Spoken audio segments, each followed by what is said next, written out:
Bienvenidos de nuevo estudiantes del curso de Biología de la Universidad de Costa Rica. Les habla el profesor Bernard Garro y continuando con nuestro corto viaje o ligero viaje, por así decirlo, introductorio al mundo de la fisiología, vamos a hablar un poquito acerca de la biología del sistema nervioso. Recordemos que el sistema nervioso es el encargado de recibir las señales sensoriales desde el exterior, interpretarlas, a lo que llamamos integrar en neurobiología, y después de dar una respuesta a ese estímulo. Entonces ese es el sistema que nos comunica con el exterior.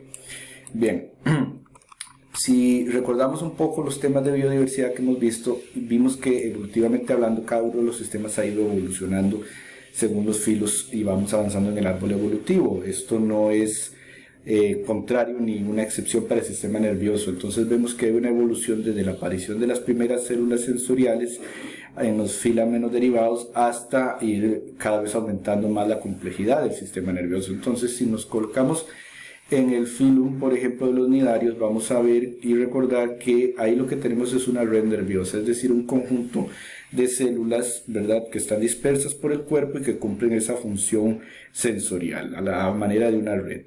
Conforme avanzamos un poquito más, recuerden avanzar en el sentido evolutivo, ¿verdad?, vemos que se desarrollan, por ejemplo, en el filum platyhelminthes los sistemas nerviosos escalonados, es decir, como en forma de escalera, donde tenemos un par de ganglios o un ganglio que llamamos cerebro, un cerebro incipiente, del cual salen dos cordones nerviosos, ¿verdad?, y que están comunicados por cordones nerviosos transversos. Entonses, como se semeja a una escalera, decimos que los platyhelminthes ya tienen un sistema nervioso escalonado.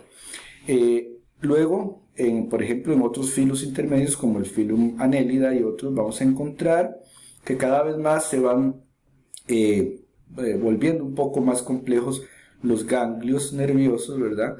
Pueden haber ganglios nerviosos frontales, pueden haber ganglios nerviosos longitudinales y tenemos un cordón nervioso ventral en estos organismos, ¿verdad?, que va entonces desde la cabeza hasta el extremo distal del cuerpo. En el caso de los moluscos, vamos a encontrar en algunos de ellos, principalmente en los cefalópodos, el desarrollo de ya ganglios nerviosos tan complejos a los que podemos llamar decididamente cerebros, ¿verdad?, y el desarrollo de ciertas estructuras sensoriales muy complejas, como el caso de los ojos, ¿verdad?, en estos cefalópodos. En el filum Echinodermata, ¿verdad?, pasando ya a los deuterostomos, vamos a encontrar que como ellos habíamos hablado de simetría pentarradial secundaria, pues el sistema nervioso va a estar normalmente compuesto de un anillo neural central, del cual parten sendas estructuras o nervios a cada uno de esos radios. Por lo tanto, vamos a contabilizar 5 y estamos hablando de un sistema nervioso también pentarradial. Y en el caso de los vertebrados, ¿verdad?, como el otro gran grupo de los deuterostomos, entonces ya encontramos un cerebro, ¿verdad?, en una posición proximal, es decir, en lo que ahora es una cabeza, y un cordón nervioso médula espinal, ¿verdad?, junto con nervios periféricos. Obviamente que la complejidad de este sistema va a ir aumentando según vamos avanzando en los distintos grupos de vertebrados. Entonces, unido a esto, vamos viendo que se va dando progresivamente un proceso de mayor cefalización. ¿Qué significa cefalización? Significa concentrar en el extremo anterior del cuerpo los órganos sensoriales y también los ganglios nerviosos asociados a la recepción de estos estímulos. Entonces, cefalización podemos imaginarlos como el desarrollo de una cabeza y un encéfalo como tal. Vamos a ir desde filos que tienen ninguna cefalización, como en el caso de Cnidaria, Cnetophora, que tienen redes nerviosas, avanzando poco a poco, por ejemplo a través de los platyhelminthes, en donde ya hay algo que podemos llamar cabeza y ganglio encefálico, por así decirlo, ganglio cerebral, hasta ir avanzando y llegar a los vertebrados. Y recuerden, cuando yo digo avanzando en evolución, me estoy refiriendo nada más a la tendencia evolutiva, porque sabemos que la evolución no camina de lo imperfecto a lo perfecto, ni de lo simple a lo complejo, relativamente hablando, ¿verdad? Entonces, para tener en cuenta esa aclaración.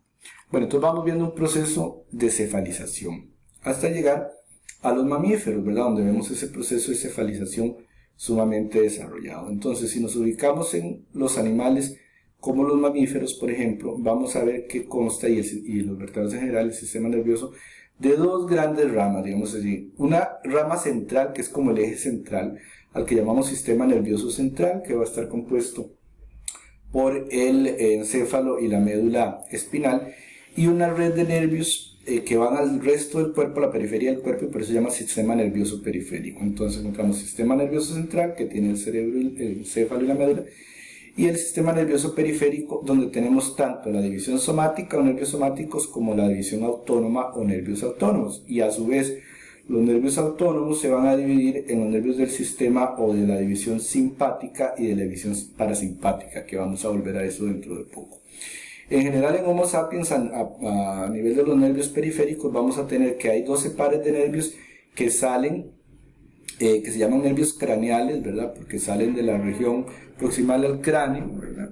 Y tenemos 31 pares de nervios espinales que se comunican con la médula espinal, mientras que los nervios craneales pues van a llegar ahí al área cervical, cercana a la cabeza. Entonces, 12 pares de nervios craneales, 12 pares de nervios cervicales en Homo sapiens forman el sistema nervioso periférico.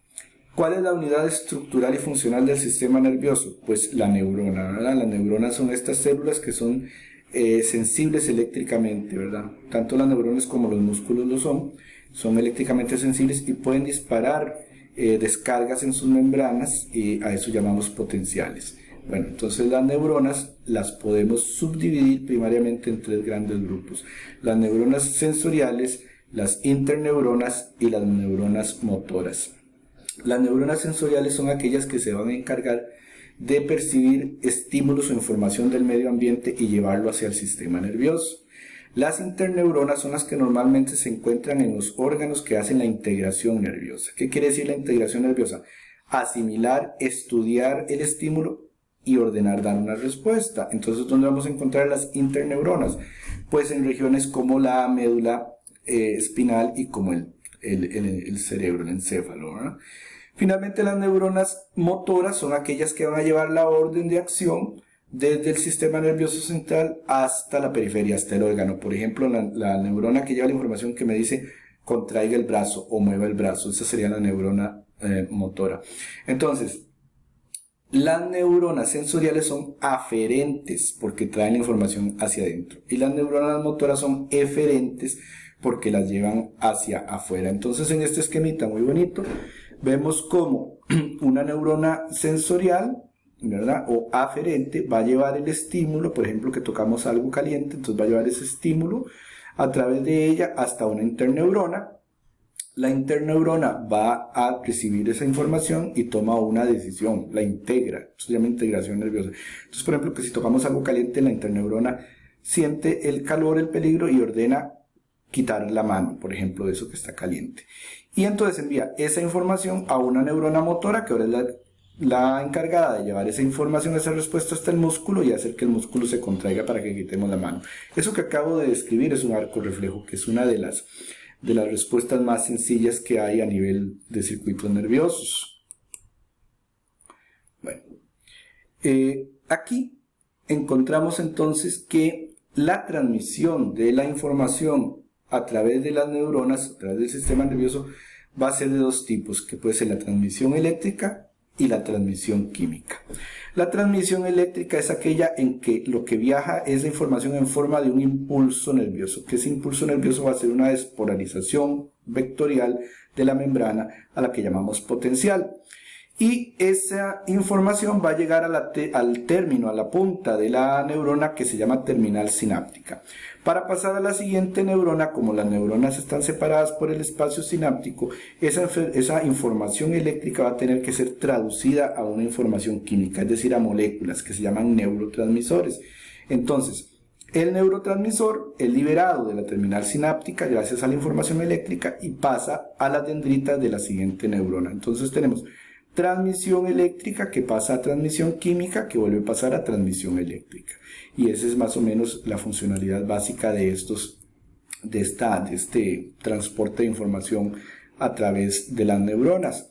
La neurona, como unidad estructural y funcional del sistema nervioso, pues vamos a dividirla en áreas, digamos, fundamentales. El área donde se encuentra la mayoría del citoplasma y el núcleo de la neurona y donde se da la integración nerviosa se llama soma o cuerpo neural, ¿verdad? Puede decir soma o puede ser cuerpo neural, es lo mismo, ¿verdad? Es el cuerpo celular donde se encuentra el núcleo y ahí se da, repito, la integración nerviosa. Al soma llegan una serie de proyecciones de procesos cortos ramificados que se llaman dendritas por la asociación con la palabra dendros o árbol, ¿verdad? Y entonces las dendritas llevan esta información que reciben hacia el soma donde ocurre la integración nerviosa. Al otro lado del soma, a un lado del soma, va a salir un proceso más o menos grueso que se llama axón. Vean que la primera zona del axón se llama el cono del axón. Y entonces va a producirse un proceso alargado, al que llamamos axón, ¿verdad? Que va a terminar en la terminal sináptica o terminal axónica, donde la información eléctrica va a pasar a información química como un neurotransmisor que va a llegar a las dendritas de la siguiente neurona. La neurona que está antes se llama neurona presináptica. Las neuronas o células que estén después se llaman neuronas postsinápticas y el espacio entre las dos se llama espacio sináptico. Entonces aquí vemos, por ejemplo, una neurona eferente o motora, ¿verdad? Multipolar, en donde vemos el soma, las dendritas, el cono del axón, el axón y la terminal axónica. Aquí vemos una neurona sensorial, por ejemplo, en donde vemos que más bien el cuerpo somático está como a un lado, ¿verdad? Del axón principal. Y entonces las neuronas pues van a tener diferentes, obviamente, morfologías. ¿Qué quiere decir esto? Que acabamos de decir que funcionalmente hablando, por ejemplo, para el caso de una neurona motora, para ponerla como ejemplo, vamos a tener que la señal entra por las dendritas, ¿verdad? Esta sería la zona del input o la zona de entrada de la información. Llega al cuerpo somático donde se integra, ¿verdad? Es la zona de integración. Y si la neurona va a dar una respuesta, esa respuesta inicia en el cono del axón. Por eso el cono del axón también se llama zona de gatillo, porque es donde se decide disparar el potencial de acción, es decir, esta señal eléctrica que nos va a transmitir la información en forma eléctrica a lo largo del axón. Entonces ese potencial de acción o ese potencial neural va a viajar como una despolarización vectorial de la membrana a través del axolemma. El axolemma es la membrana del axón, la membrana celular del axón. Va a cruzar todo el axón, entonces el axón es la zona de conducción para llegar a la terminal axónica, que sería la zona de salida de la información, donde se va a transformar de señal eléctrica en señal química mediante la liberación de neurotransmisores, que son las moléculas que transmiten información entre células nerviosas. Entonces, repito el concepto funcionalmente hablando. En la neurona vamos a tener una región de entrada, dendritas y soma, donde hay la integración, una región de disparo o gatillo, que es el cono del axón, una región conductora, que es el axón per se, y finalmente una zona de salida, que es la terminal axónica o terminal sináptica.